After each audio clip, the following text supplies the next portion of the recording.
Welcome to Phoenix Rising with Dr. Z. This podcast is all about conversations about healing and rising from the ashes of your grief and trauma.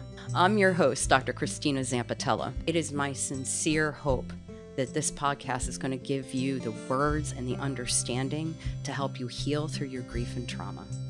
Hi, everyone. This is Phoenix Rising with Dr. Z. I am your host, Dr. Christina Zampitella, and I am excited to be working today or talking with Dr. Jenn Rapkin about the body's language of grief.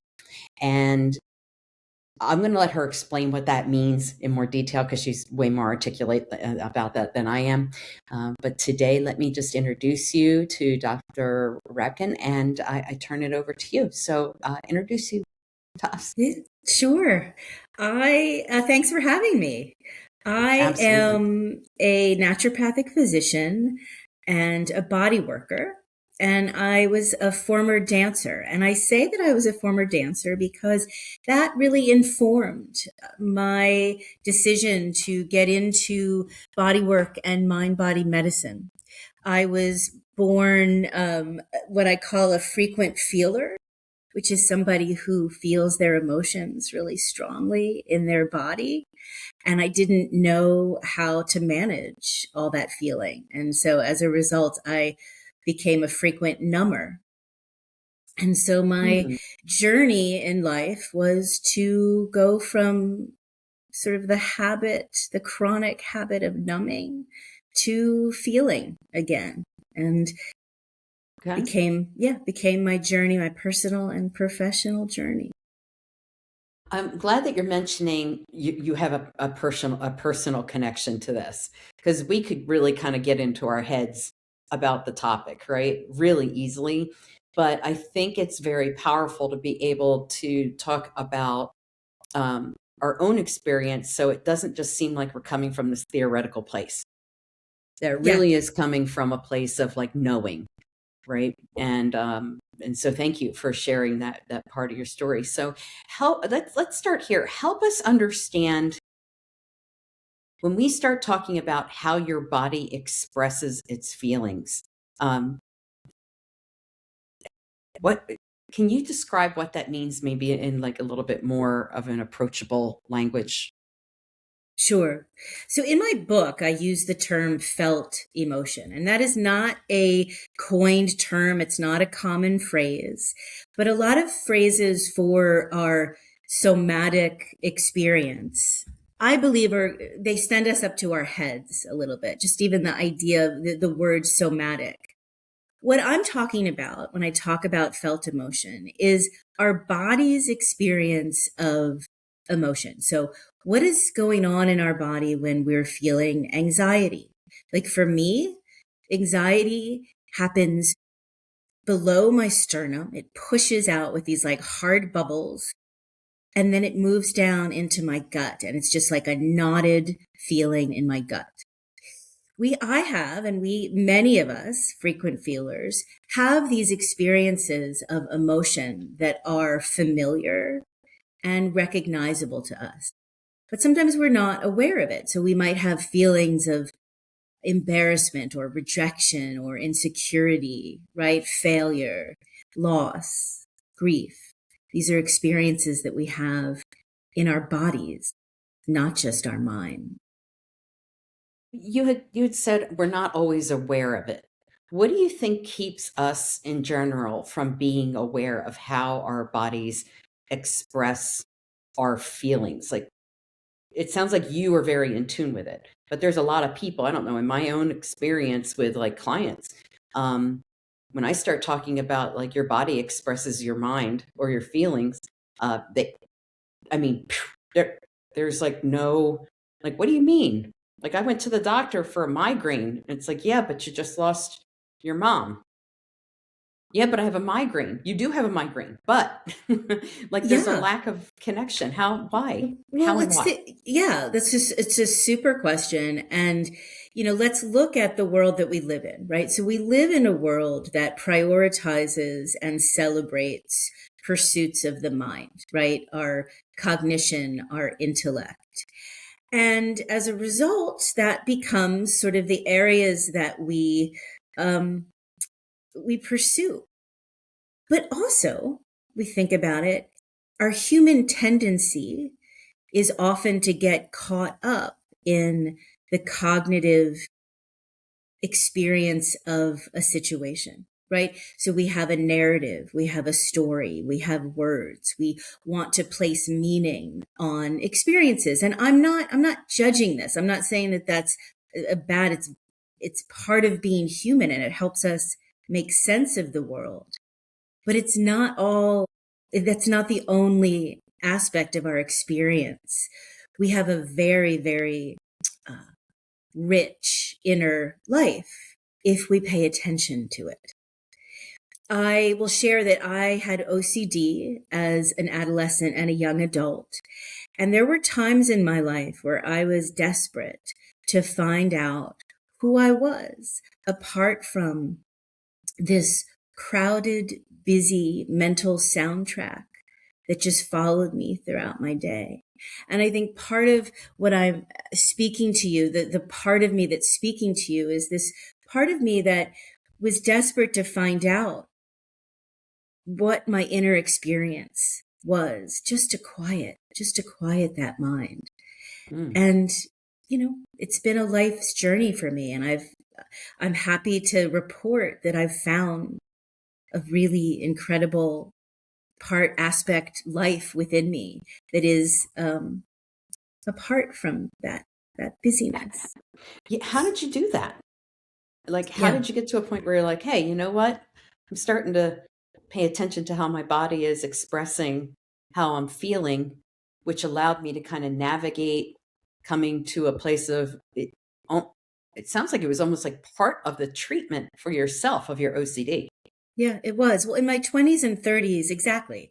I was struggling so much with the busy mind and the intrusive thoughts of obsessive compulsive disorder. But at the same time, I shared this with you earlier. I'm a frequent feeler and my body feels and speaks to me. And it was almost as if my body was screaming at me, like, pay attention, and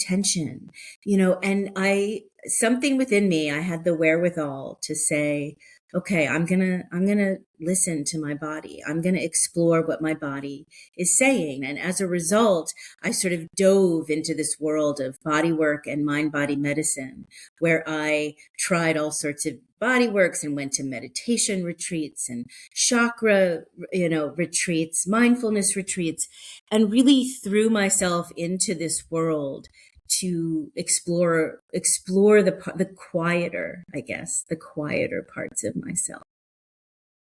Oh, you just said something I think I want to point out. It's almost like you had to quiet your mind in order to hear your body. Yeah. And exactly. You were already kind of leaning into that, but the more you did that, the more of an opportunity you had to hear exactly what it was saying. But to get away from the intellectualization, you kind of had to pull away and be more present, because I think a lot of times we'll intellectualize in order to manage our anxiety. I mean, it's a defense mechanism, right? Where I think my way through something, and OCD often is treated with what we call cognitive behavioral therapy, right? Or, here, think, is that really true? That thought that you have, if that thought's not really 100% true, what could be another thought and it's like thought, like it's all about thoughts. But I'm hearing you say healing doesn't always happen that way. Healing can be from the bottom up, if we're talking about body, right? Bottom up, top down being brain, body up being, body. Yeah. And, with OCD, and I think certainly, our brain, our mind, our thoughts don't always tell us the truth, right? They can often tell us things that aren't true about ourselves. And so for me with OCD in particular, I had to really acknowledge and identify that the things that my mind was telling me to believe and to do, my rituals, were not real. And I had to find something real and true. And I was fortunate enough I think, as a dancer and a frequent feeler and a body-centered person, to be able to find my body as a truth for me. Yeah, I think that's huge. Is this part of what led you to become a naturopathic doctor? Is like what came first? Like, where's your chicken and egg? So the naturopathic doctor came. So when I was in my mid-20s, I was diagnosed with um, an illness called interstitial cystitis, which is it's basically a bladder. You feel like you have a bladder infection, but there's no infection. And it was so challenging and so uncomfortable and so painful that I had to stop dancing. And I gave up dance, and I was fortunate enough to be seeing an acupuncturist who really changed my life. And I'm not being overly dramatic when I say that. She talked to me about nutrition. And as a dancer, you would imagine I wasn't living the healthiest life. And she helped me really in all areas of my life. And I said to her one day, I'm like, I want to do what you do. And she's the one that led me into the field. She said, acupuncture is awesome, but check out naturopathic medicine. And I did. And I went down that path. And to answer your question fully, it was in that journey towards naturopathic medicine, which was years of going back to night school to do pre-med, that I also became intensely passionate about mind-body medicine and body work. And so those things collided for me. Got it. I have like 5 questions trying to come out at the same time, and I'm trying to figure out where to start. Okay. For our viewers and listeners, what's the difference between let's say a primary care physician and a naturopathic doctor? Because I don't even know if people understand the difference there. Yes, no. So naturopathic physicians we're trained to diagnose illnesses in the same way that a primary care doctor does. So we use clinical diagnoses and lab work to find a diagnosis, but we're trained to treat based on the natural therapeutics. So nutritional therapies, herbal medicine, homeopathy, hydrotherapy, manual body work. I just happened, so naturopathic physicians can practice depending on the state where they're licensed, they can practice in a primary care way, in a primary care setting. I, however, chose to specialize in mental health and mind-body medicine just because that was where I was, was where my interests and my passion were. And it's just what I'm good at, I guess. Right. Like I found something that I was good at. Yeah. Own that. Yeah. Yeah. You're like, this is my gig. Yeah. This is my gig. This is my gig. I suck at a whole lot of stuff in my life, but there's a few things I'm good at, and I'm gonna name them. But I'm so glad. Okay. So people understand that the training in the background is still there. It's like, where do you go from there? That's specifically very different. And it sounds like there's a lot of Eastern medicine that is woven in.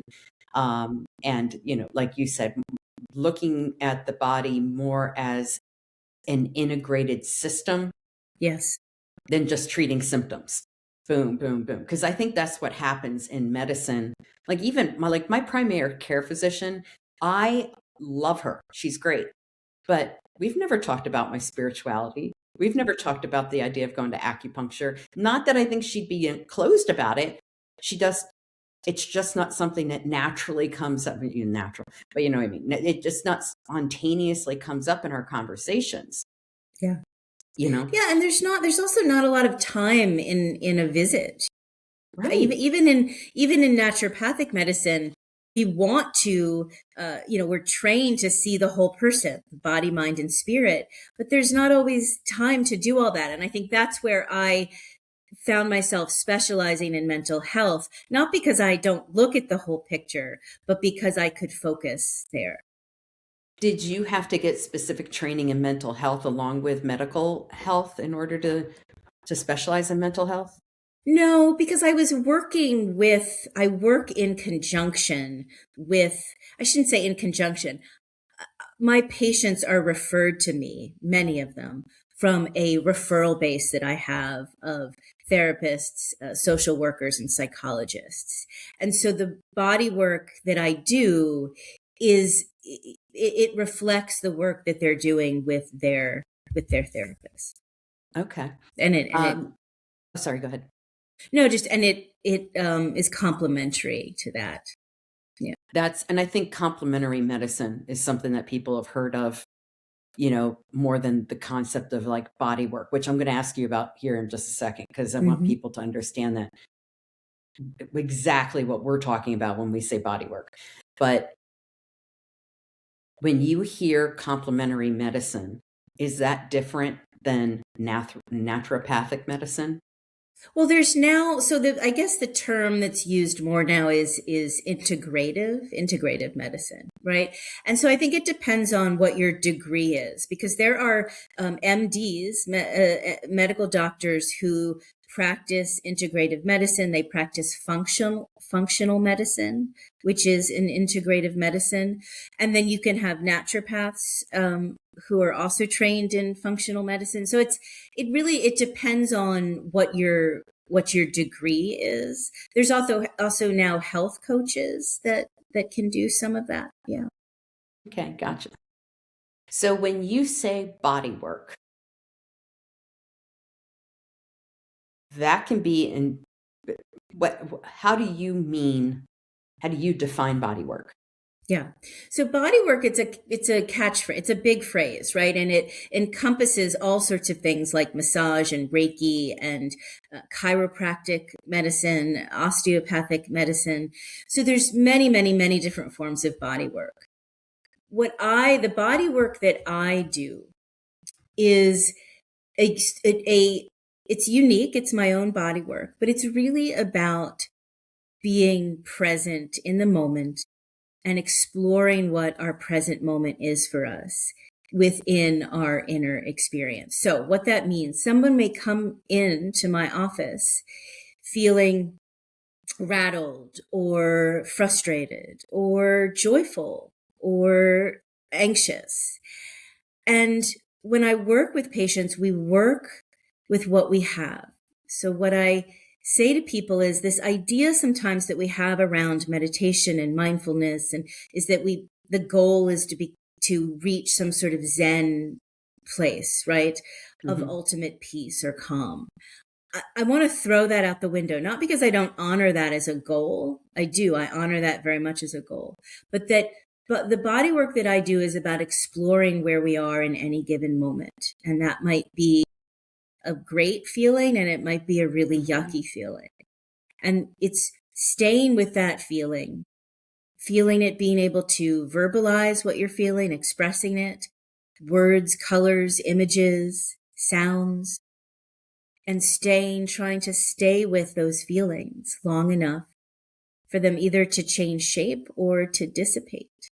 And that gives us this information that our feelings are waves and our feelings move through us. We don't have to be so guarded and afraid of. Well, just like grief comes in waves, right? Yeah. Sometimes we call them the pangs of grief, but definitely the grief coming in way. So when you are working with someone, and I believe you and I were talking about this before, but when you're working with somebody, they come in, they're feeling rattled, as you mentioned, they're feeling joyful or what. So walk us through what it would be like if I were to walk into your room and say, I don't feel good. I haven't felt good since my brother died. And I don't know what to do about it. I think there's something wrong with me. What goes next? So I usually spend about 5 to 10 minutes face to face before we move to the table. Just sort of talking about what you're describing, right? So that I understand a little bit more about what's going on in your life and a little bit more about what you're feeling. And then we would move to the table, and my patients stay fully clothed and they lie face up. with a blanket if they're cold, because warmth, it facilitates sort of safety and deeper feeling. And I put my hands on my patients if they're willing. Usually start at the shoulders because that's sort of a good entry point. And I'll have somebody feel my hands first. That's sort of a safer place to start. Can you feel my hands? And then if somebody can do that and they can feel my hands, I'll ask them to feel themselves under my hands. That's an invitation to go a little deeper and to feel themselves a little deeper.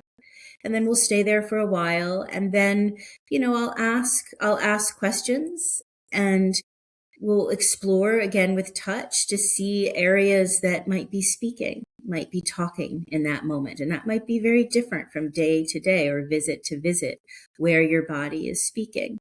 So we listen to the body, we pay attention, and that's where we'll hang out for a little while. And if it's a place where they're comfortable with me putting my hands, I'll do that. Yeah. So when you say speaking, like your body is speaking, can you give an example of like how would I know my body is speaking? Does that make sense? Mm-hmm.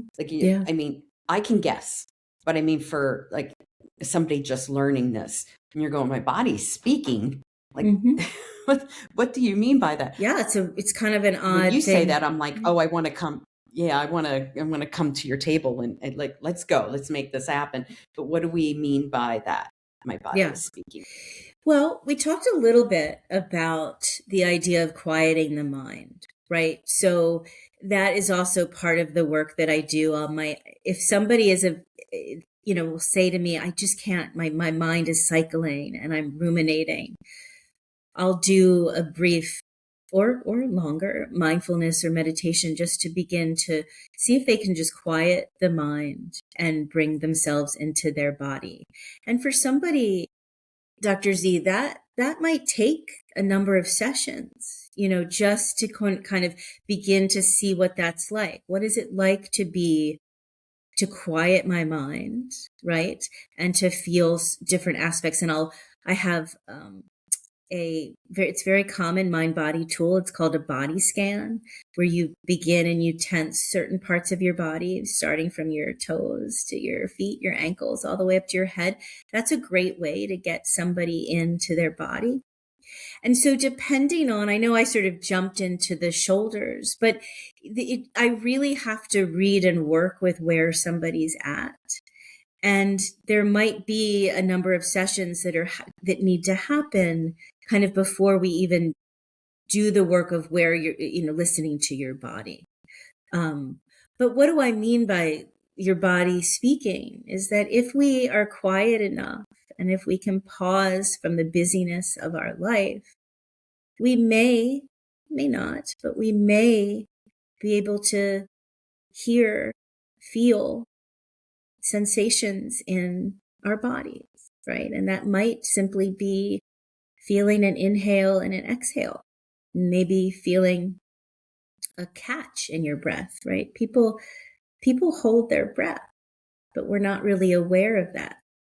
So part of the work that I do is just to bring somebody's without judgment. There's no judgment. There's no right or wrong, but just bringing somebody's awareness to, yeah, I can feel that.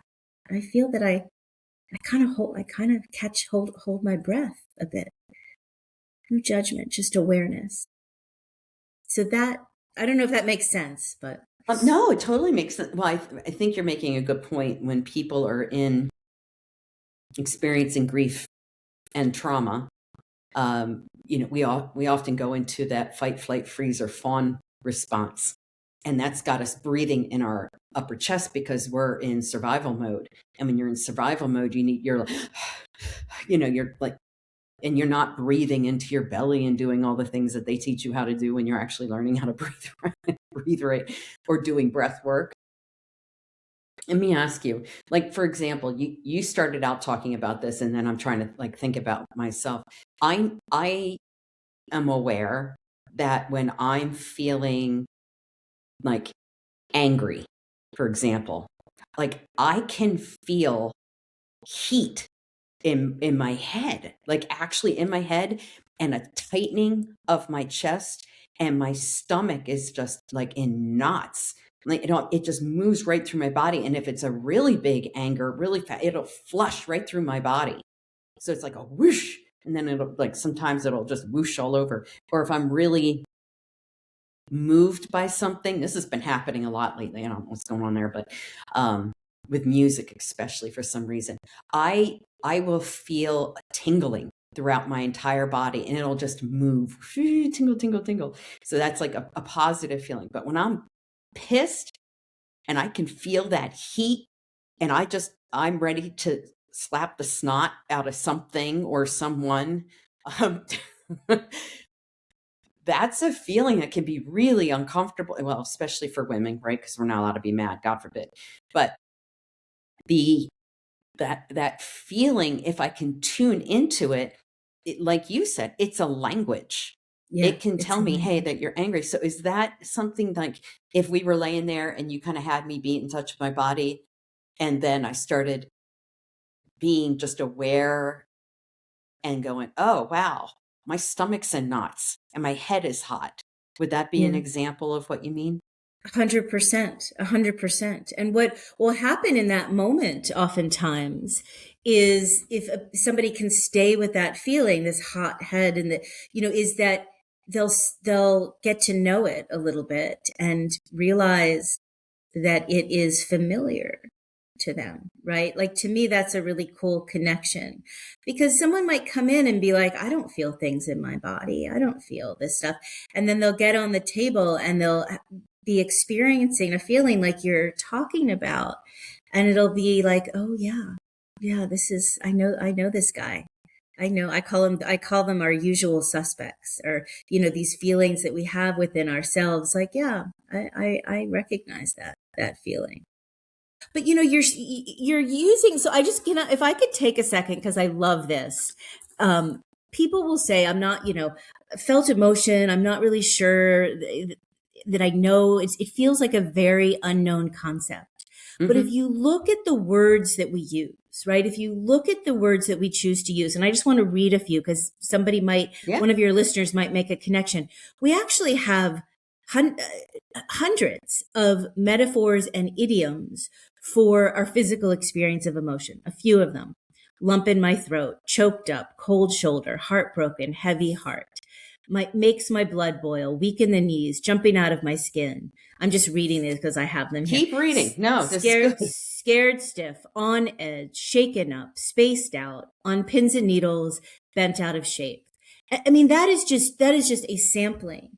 We use these terms all the time in our language for our body's physical experience of emotion, but we don't talk about it. There's no word for it.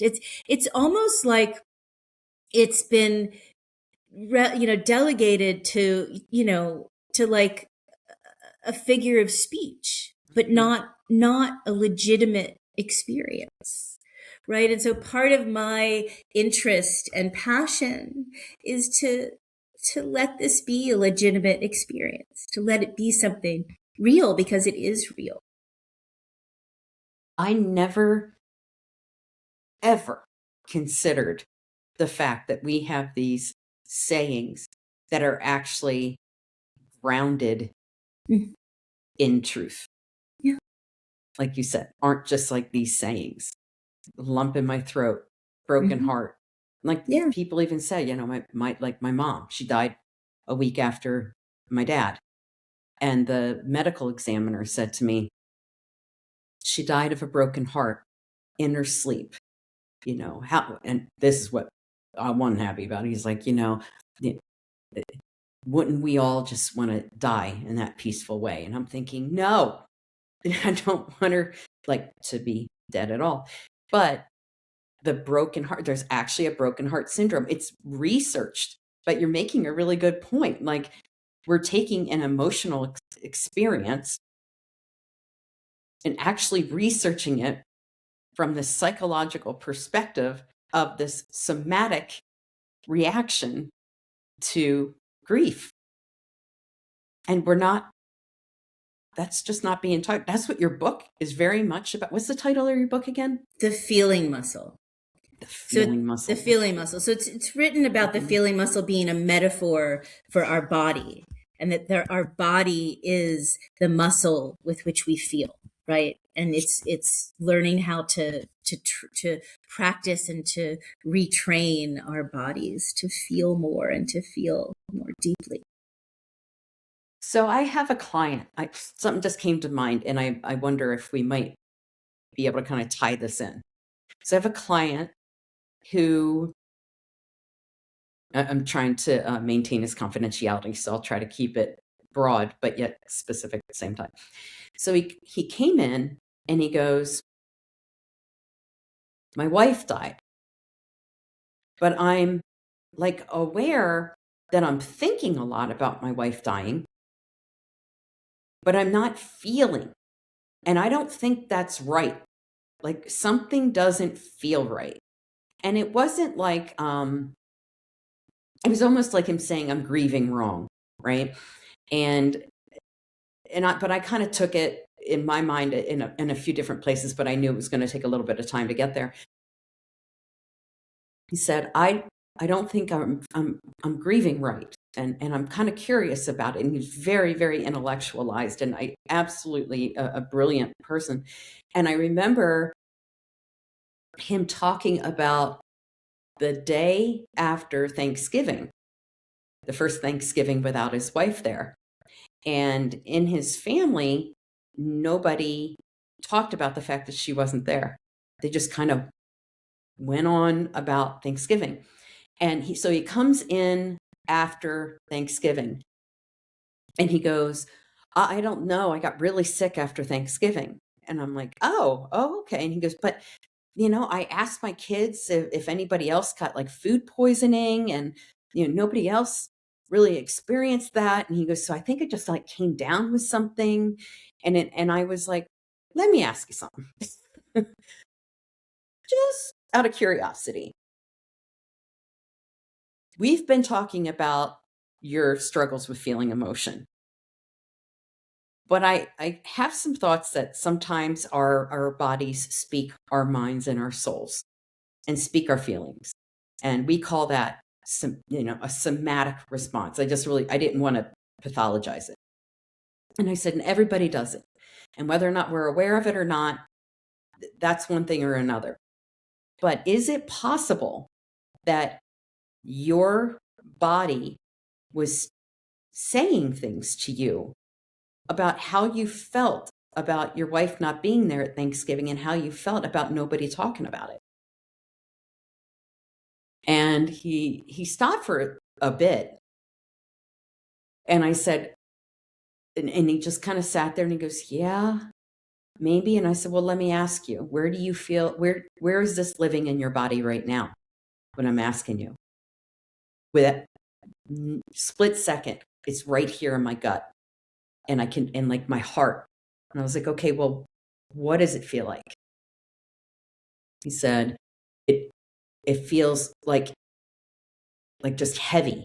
I was like, so it has a weight to it? And he's like, yeah. And I'm like, does it have a color? And he's like, oh, it's kind of like gray and like black. And I was like, so is it moving? Is it static? Is it something else? He goes, oh no, it's like a rock. I was like, so you have a heavy gray black rock feeling in your stomach while we're talking about this. What is that rock saying to you? And I mean, it just opened up all kinds of things. And since then, we'll get into other things. And there was another time where he's like, oh, I got, really sick and blah, blah, blah. And then I said to myself, well, wait a minute. Dr. Z said, let me listen to my body. And he goes, and as soon as I named it, and he goes, and I identified where it was in my body, I thought, oh, when I feel that in my body, that's associated for him with grief. Now, grief is a big word, right? So but we'll just stick with where he was at. This is associated with grief. And he goes, I think I'm grieving. I think this is the grief. And he goes, and as soon as I realized that, I didn't feel it in my body anymore. And he goes, and then I was able to get things done during the day by using his bodily sensations to inform his heart, his soul, his grief, to validate it, to name it, to give him, to enfranchise him as opposed to disenfranchising him. And all through just talking to him, as opposed to going, well, how does that make you feel? And just starting there, that wasn't landing with him. But asking him where it lived in his body, we got in another way, bottom up. I think that's what we're talking about here. That's exactly what we're talking about. I mean, that could be one of my patients on my table, like verbatim, right? Like the experience that they're having in their body. I think Did I just become a naturopathic doctor? I think did you that did. just happen? I think you did. I don't even have to change doctor part. This is doctor. But I mean, I think that it's, we are so ingrained. We're so trained to go up to our heads for insight, right? To go into our minds, to go into our cognitive place. That's where we think that we need to be if we're grieving and I'm not saying, and sometimes we do, again, there's no judgment. Everybody's different, and our experiences of grief change shape within us. Sometimes it's more cognitive, but it's not always there. Our experience of feeling is very much a physical, somatic, sensate experience. And for many of us, giving us permission to feel that is very, healing, sure. Sometimes just, it's very emotional. It's very moving. It connects us to ourselves. Can it be overwhelming and scary for people to allow themselves to go there? It absolutely can. And I think that it's worth taking a few moments to talk about that. There's a phenomenon that happens on my table, and it happens, quite a bit, is when a feeling comes up for somebody, they don't want to touch that feeling. And if I have a safe therapeutic relationship with someone, they can tell me that I'm starting to feel something and I don't want to feel it. I don't want to go towards it. I had one patient say to me, I feel like I need to weep. No, she said, I feel like I need to cry. No, not cry, weep. But I can't let myself do it because I won't survive it. Mm-hmm. I won't survive. And maybe I'm sounding hyperbolic when I say that, but I'm not. People really truly feel like they won't survive a feeling. And I think, and I feel very strongly that as a body worker, that I must honor that with great respect and reverence. And I'm not going in and pulling that feeling out of somebody. In fact, that patient that I'm talking about, what we did was stay with her truth in that moment for that day. And her truth was that she couldn't touch that feeling. And that's where we stayed for her on that day. Now we would go on in our work together, and she would go on to feel feelings that she didn't want to feel. But in that moment, in that day, it was not about prying this feeling that, you should really cry. I didn't say like, oh, I know you can handle it. I know you can, no, we stayed with her truth in that. Oh, it sounds so. If I were on your table and I said, I'm thinking about like a very specific trauma that it's stuck. I am still trying to work it out. But when I go there, it's so overwhelming. I lose my breath. And it's past, there's always grief and trauma. There's not always trauma and grief, but there's always grief and trauma. So the grief and the trauma, though, is so overwhelming. It's breathtaking. There's another, right? There's another word. But quite literally is breathtaking. And all I want to do, I just want to take what I'm envisioning and like shove it away, because the idea of allowing it to live in my mind and live in my envisioning, I keep using the damn word, but whatever, envisioning and allowing my body to feel it, it scares the shit out of me. Mm-hmm. The idea of doing it, because won't I just become more and more and more traumatized and not be able to get to a place where I don't have this massive physiological reaction? It was such a violation that I can't, like, it's terrifying. It's terrifying to allow myself to go there. I feel like I will fall apart in pieces and I won't be able to, like, I can't fix it. So it's, and I know that, like, when I talk about grief, like, I can't fix the fact that mom and dad are passed. This is a different level. This is like an annihilation of part of myself and a guilt that comes along with not being able to stop what had happened. So I don't know where I'm going with this. All I'm saying is that I'm hearing what you're saying about this patient of yours who was afraid to go there. Do you ever run in, and this is me just being probably a little bit more curious about myself, and I imagine other people hopefully can relate to this, but is there ever a point where a person can never go there? I don't know if I have an answer to that, to be completely honest. But from my experience, I just want you to know, like, again, what you're saying, I have such reverence and compassion for, I call it like this forward momentum that we've had in our lives during traumatic times, right? So we move forward in our lives because we have to get through, and things stay within us. They stay within our bodies that we can't process at that moment. We can't. And that makes perfect sense, right? So I say this with deep, deep compassion, and I have a great respect for holdings in our body, for what we hold in our body. In mind-body medicine, we use the word practice, both as a verb and a noun, right? So we have a mindfulness practice that we might do every day, but we practice as a verb. We practice our tools and our techniques.